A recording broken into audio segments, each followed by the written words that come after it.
السلام عليكم ورحمة الله وبركاته. الحمد لله رب العالمين والعاقبة للمتقين والصلاة والسلام على نبينا محمد وعلى آله وأصحابه أجمعين. Green TV পরিবেশিত ড্রিমওয়ে holdings limited নিবেদিত আলোর অনুষ্ঠানে সবাইকে জানাচ্ছি অনেক অনেক মোবারকবাদ। সঙ্গে আছি আমি মোহাম্মদ মুস্তফা জামান। মোহতারাম প্রিয় দর্শক ভাই বোনেরা, আজকের কি বিষয় নিয়ে আমরা আলোচনা করব শুনব। আজকের বিষয়টা খুবই গুরুত্বপূর্ণ, সেটা হচ্ছে চরমপন্থা প্রতিরোধে ইসলামের সঠিক ব্যাখ্যা। সুব্যাখ্যা না থাকার কারণে, যথার্থ ব্যাখ্যা না থাকার কারণে কেউ কেউ উদ্দেশ্যমূলকভাবে অথবা অন্যের দ্বারা প্রভাবিত হয়ে অথবা অজ্ঞতাবশত জাহালাতের কারণে এমন কিছু কাজ করে ফেলে যেটা ইসলামের বদনাম হয়ে থাকে। সেই ব্যাখ্যাটা আমরা জানবো আজকের মোহতারাম আলোচকের কাছ থেকে। তিনি আপনাদেরই পরিচিত, বাংলাদেশের মিডিয়া জগতের একজন উজ্জ্বল নক্ষত্র, তরুণ আলেমে দ্বীন, ওয়ায়েজ, তারপরে লেখক, মুহাদ্দিস, মগবাজার ঐতিহ্যবাহী হযরত শাহ নূরি রহমতুল্লাহ জামে মসজিদের সুযোগ্য খতিব মোহতারাম মাওলানা সানাউল্লাহ জামালি হাফিজাহুল্লাহ তাআলা। আসসালামু আলাইকুম ওয়া রাহমাতুল্লাহি ওয়া বারাকাতুহু। ওয়া আলাইকুম আসসালাম ওয়া রাহমাতুল্লাহি ওয়া বারাকাতুহু। মোহতারাম, কৃতজ্ঞতা জানাচ্ছি মূল্যবান সময় দেওয়ার জন্যে। আপনাকে অনেক ধন্যবাদ। আজকের কিন্তু একটা গুরুত্বপূর্ণ বিষয় আপনার কাছ থেকে শুনবো ইনশাআল্লাহ, সংক্ষিপ্ত পরিসরে। কিন্তু বিষয়টা খোলাসা করার জন্য দীর্ঘ সময়ের দাবি রাখে, কিন্তু আমাদের সময়ের ফ্রেমে আবদ্ধ থাকার কারণে সংক্ষিপ্ত আলোচনার মধ্যে দিয়ে ইনশাআল্লাহ জানার চেষ্টা করব। আল্লাহ এতে বারাকা দান। কারণ আমরা জানি ইসলাম শান্তি, সহনশীলতা, ন্যায় প্রতিষ্ঠার শিক্ষা দিয়ে থাকে। এগুলোর মধ্য দিয়ে কিন্তু চরমপন্থা প্রতিরোধ করা সম্ভব হয়ে থাকে। সেজন্য প্রথমে আপনার কাছে আমাদের জিজ্ঞাসা হলো, ইসলাম চরমপন্থা সম্পর্কে কী ধরনের সতর্ক বার্তা প্রদান করে থাকে? মাশাআল্লাহ, নাহমাদুহু ওয়া নুসাল্লি আলা রাসূলিহিল কারীম, আম্মা বাদ। গ্রিন টিভির আলোর পথে প্রোগ্রামের আয়োজকদেরকে ধন্যবাদ জানাচ্ছি, সাথে ধন্যবাদ জানাচ্ছি আপনার মতো এরকম বিদগ্ধ একজন উপস্থাপক মাওলানা মুস্তফা জামান হাফিজাহুল্লাহ। আল্লাহ পাকের এই দুনিয়াতে আমাদের দেওয়া এই বিধানের অন্যতম নির্দেশনার মধ্যে একটি হচ্ছে চরমপন্থা। এই চরমপন্থা প্রতিরোধে ইসলামের বক্তব্য যুগ যুগ ধরে এসেছে। আল্লাহ পাক স্বয়ং নিজে আহলুল কিতাবদের অতীতের যে চরমপন্থী যারা ছিলেন তাদেরকেও এই চরমপন্থা পরিহারে আল্লাহ পাকের নির্দেশনা ছিল। আল্লাহ পাক বলেছেন, ইয়া আহলাল কিতাব লা তাগুলু ফি দীনিকুম, তোমরা তোমাদের দ্বীনের ব্যাপারে চরমপন্থাকে পরিহার করো। চরমপন্থী হইও না, যেখানে ফাসাদ তৈরি হয় এবং আক্রোশের কারণে মানুষের ইনসানিয়াতের যে বিষয়টা, মনুষ্যত্বের বিষয় থেকে দূরে থেকে পশুত্বের রূপ যে ধারণ করে তা থেকে তোমরা দূরে থাকো। এবং রাসূল আকরাম সাল্লাল্লাহু আলাইহি ওয়াসাল্লাম ইবনে মাজাতে, সুনান ইবনে মাজাতে হাদিস এসেছে, নবী আমাদেরকে নির্দেশ দিয়েছেন, ওয়া ইয়াকুম ওয়াল গুলুল। আল্লাহ রাসূল সাল্লাল্লাহু আলাইহি ওয়াসাল্লাম বলেছেন, তোমরা সীমালঙ্ঘন থেকে দূরে থাকো, চরমপন্থা থেকে দূরে থাকো। যে কারণে রাসূলের এই নির্দেশনার সাথে আরও অনেকগুলো নির্দেশনা চরমপন্থা থেকে দূরে থাকার কারণেই অমুসলিমদের অনেক গবেষকরাই রাসূল সাল্লাল্লাহু আলাইহি ওয়াসাল্লামকে চমৎকার একটা ট্যাগ দিয়েছেন। রাসূলকে বলেছেন, the founder of Islam is in fact the promoter of the first social international revolution which gives histories and mention.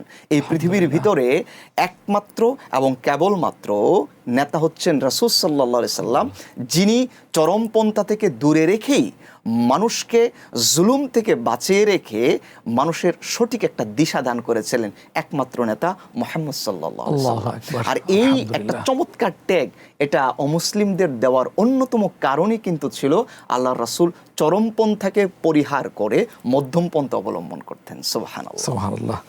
ঐতিহাসিক সেই পণ্ডিতদের উক্তি আপনি এখানে নিয়ে আসছেন, যেটা আরেকবার প্রমাণিত হলো যে রাসূল সাল্লাল্লাহু আলাইহি ওয়াসাল্লাম রহমতের নবী, শান্তির বারতা নিয়ে পৃথিবীতে আগমন করেছিলেন। যদি পৃথিবীকে শান্তিময় করতে হয় তো ফিরে যেতে হবে রাসূলুল্লাহ রেখে যাওয়া সেই আদর্শের উপর। উসওয়ায়ে হাসানার দিকে। এবার আরেকটি প্রশ্ন হলো মোহতারাম, কোরআন এবং হাদিসের সঠিক ব্যাখ্যা কেন চরমপন্থা প্রতিরোধে গুরুত্বপূর্ণ ভূমিকা পালন করে থাকে? মাশাআল্লাহ, খুবই গুরুত্বপূর্ণ প্রশ্ন এবং ইসলামের সৌন্দর্য ফুটে ওঠার মতো একটা প্রশ্ন। চরমপন্থা প্রতিরোধে ইসলামের এই চমৎকার ব্যাখ্যা কেন প্রয়োজন?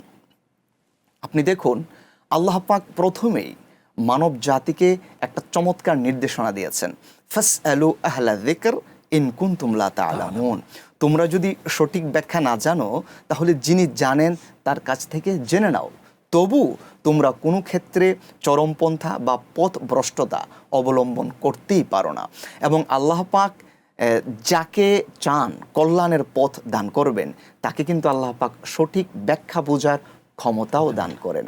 আল্লাহ রাসূল সাল্লাল্লাহু আলাইহি সাল্লাম সেজন্য বলেছেন, মান ইউরিদিল্লাহু বিহি খায়রান ইউফাক্কিহু ফিদ্দিন।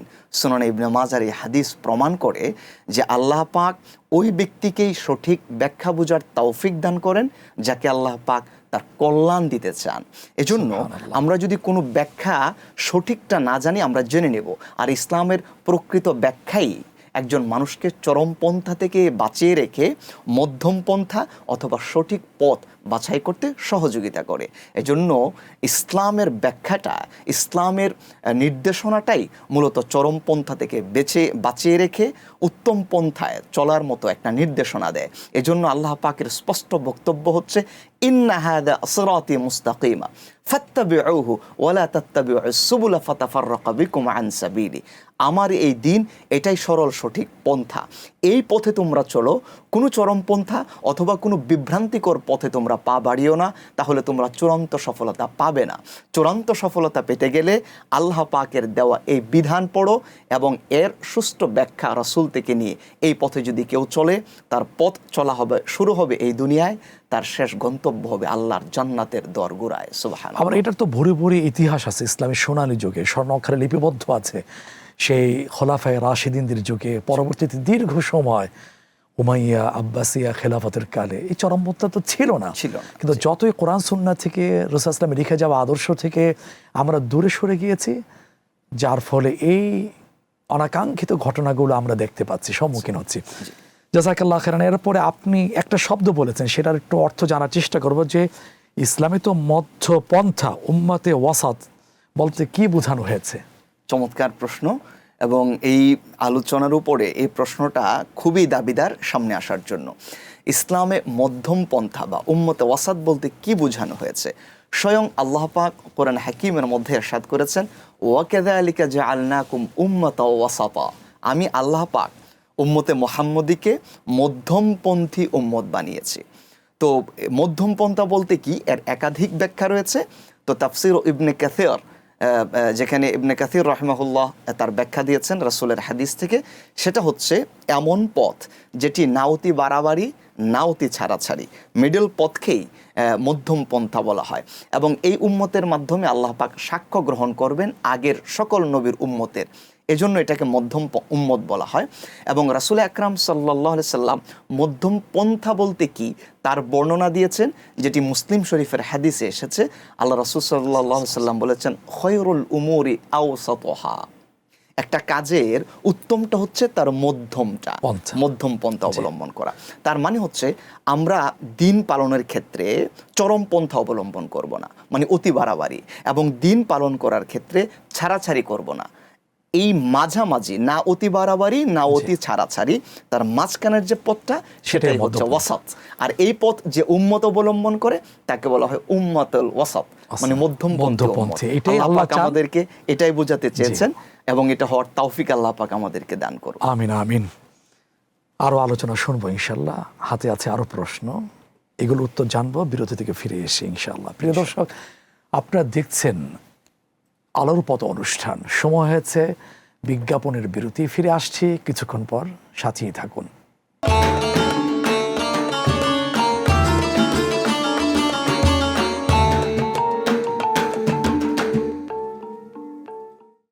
প্রিয় দর্শক, বিরতির পরে আরও একবার স্বাগত জানাচ্ছি আলোর পথ অনুষ্ঠানে। সঙ্গে আছি আমি মোহাম্মদ মুস্তফা জামান। আজকের আলোচনার বিষয় হচ্ছে চরমপন্থা প্রতিরোধে ইসলামের সঠিক ব্যাখ্যা। আলোচনা পেশ করছেন আপনাদের প্রিয় মিডিয়া ব্যক্তিত্ব মোহতারাম মাওলানা সানাউল্লাহ জামালি হাফিজাহুল্লাহ তাআলা। মোহতারাম, আমরা আলোচনায় ছিলাম, এরপরে আরেকটি গুরুত্বপূর্ণ একটি প্রশ্ন হলো ভুল ব্যাখ্যা কিভাবে মানুষকে চরমপন্থার দিকে ঠেলে দেয়। চমৎকার একটি প্রশ্ন করেছেন প্রিয় ভাই। অনেক সময় ভুল ব্যাখ্যাই আসলে আমাদেরকে চরমপন্থী হতে বাধ্য করে। অনেক সময় মানুষ না বুঝেই খুবই চরম কিছু পন্থ তিনি বাছাই করেন।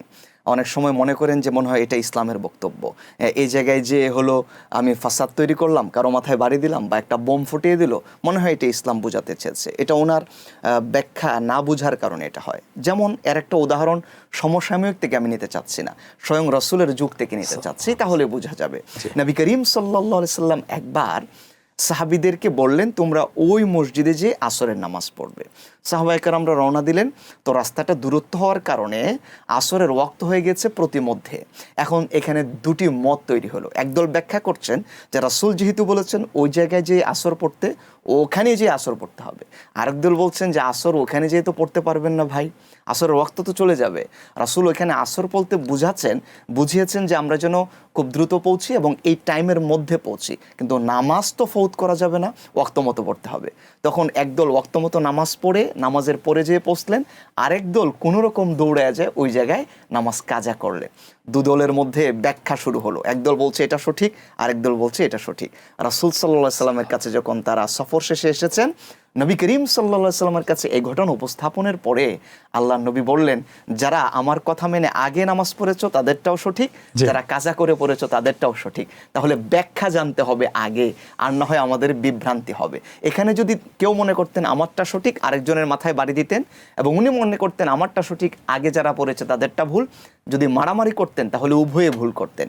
এই জন্য আমাদের ব্যাখ্যা জানতে হবে আগে। ব্যাখ্যা জানাটা এটা ফাসাদ থেকে বেঁচে থাকার খুবই গুরুত্বপূর্ণ একটা বিষয়। এই ক্ষেত্রে আলেম সমাজের ভূমিকা কি হতে পারে চরমপন্থা প্রতিরোধে? চরমপন্থা প্রতিরোধে আলেমদের ভূমিকা এটা অসীম আমি বলবো। কারণ ইসলামী মূল্যবোধের অপব্যাখ্যা অথবা ভুল বোঝার কারণে যে চরমপন্থাগুলো মানুষ অবলম্বন করে, এই চরমপন্থা অবলম্বন করে কেউ সমাজে ফাসাদ করে, কেউ ঘর জ্বালিয়ে দিচ্ছে, কেউ কারো মসজিদ জ্বালিয়ে দিচ্ছে। এই বিষয়গুলো ভিন্ন মতকে সহ্য করতে পারছে না, মারমুখী হচ্ছে এবং বিভৎস আচরণ করছে। এর সঠিক সমাধান মানুষ কোথায় পাবে? জাতি কোথায় পাবে? জাতির এই সঠিক সমাধান নিতে হবে হাক্কানি উলামায়ে কেরামদের কাছ থেকেই। কারণ রাসূল আকরাম সাল্লাল্লাহু আলাইহি সাল্লাম এই আলেমদেরকে এই দায়িত্ব দিয়ে গিয়েছেন ওয়ারিস হিসাবে। আল্লাহ নবীজি ইরশাদ করেছেন, আল উলামাউ ওয়ারাসাতুল আনবিয়া, আমি আমার পরবর্তীতে আমার উম্মতের মাঝে আলেমদেরকেই আমি আমার ওয়ারিস হিসাবে রেখে গিয়েছি। তিনারা সম্পদের ওয়ারিস না, নবীজির ইলমের ওয়ারিস, নবুয়তের এই সিলসিলায় ইলম প্রচারের ওয়ারিস। সুতরাং এটার ব্যাখ্যা আলেমদের কাছ থেকে নিতে হবে। আর আলেমরা যদি এই ব্যাখ্যা সুন্দরভাবে জাতির কাছে উপস্থাপন করতে পারেন, তাহলে জাতি চরমপন্থা থেকে বেঁচে থাকতে পারবে, সমাজের ফাসাদ থেকে বেঁচে থাকতে পারবে। তাহলে আমরা বলতে পারি যে ফাসাদ দূরীকরণের ক্ষেত্রে আলেমদের ভূমিকা এটি অপরিসীম। চমৎকার করে বলেছেন, জাযাকাল্লাহ খাইরান। এরপর আরেকটি বিষয়ের দিকে আপনার মনোযোগ আকর্ষণ করছি, যেটা অনেক মানুষের ভুল ধারণা। সেটা হলো জিহাদের সঠিক ধারণাটা কি, এটি কিভাবে অপব্যাখ্যা করা হয়ে থাকে। চমৎকার প্রশ্ন। জিহাদ নিয়ে আমাদের সকলেরই জানার খুব আগ্রহ থাকে, কিন্তু মাঝে মাঝে ওই যে ব্যাখ্যাজনিত সমস্যার কারণে আমাদের টেন্ডেন্সি ভিন্ন হয়। সহজ কথায় আল্লাহর বক্তব্য হচ্ছে ওয়াজাহিদু ফিল্লাহি হাক্কা জিহাদি, আল্লাহর রাস্তায় জিহাদ করো, প্রকৃত জিহাদ। এবং এটার ব্যাখ্যা দুভাবে হতে পারে। সশরীরে জিহাদ, কুফফারদের বিরুদ্ধে, জালিমদের বিরুদ্ধে সশরীরে আল্লাহ তাআলার রাস্তায় জিহাদ করা, এবং আরেকটি হচ্ছে নিজের নফসের বিরুদ্ধে আল্লাহ তাআলার পথকে বেছে নেওয়ার ক্ষেত্রে জিহাদ করা। এবং আমরা যদি দেখি যে আমাদের মধ্যে অনেক সময় টেন্ডেন্সি হয় যে জিহাদ মানে হচ্ছে এখন আমাকে কি করতে হবে, এক জায়গায় যে কারো উপর আক্রমণ করতে হবে বা কোথাও একটা বোম্বিং করতে হবে। এটাই জিহাদের চূড়ান্ত পদ্ধতি নয়। যখন আমি মুসলিম হব, মুসলিম কান্ট্রিতে থাকব, আমি একা একই এই পথে নামতে পারি না, সেটা দলবদ্ধ হতে হবে এবং ইসলামী রাষ্ট্র হলে রাষ্ট্রের সহযোগিতা নিয়ে এগোতে হবে। একা একই হলে এটা ফাসাদ হবে, সমাজের চরমপন্থা সেখানে প্রতিষ্ঠিত হবে। যে কারণে রাসূল সাল্লাল্লাহু আলাইহি সাল্লামের ওই হাদিসটি আমাদের জানা থাকা দরকার। আল্লাহ রাসূল সাল্লাল্লাহু আলাইহি সাল্লাম বলেছেন, আল মুজাহিদু মান জাহাদা ফি নাফসিহি ফি তাআতিল্লাহ।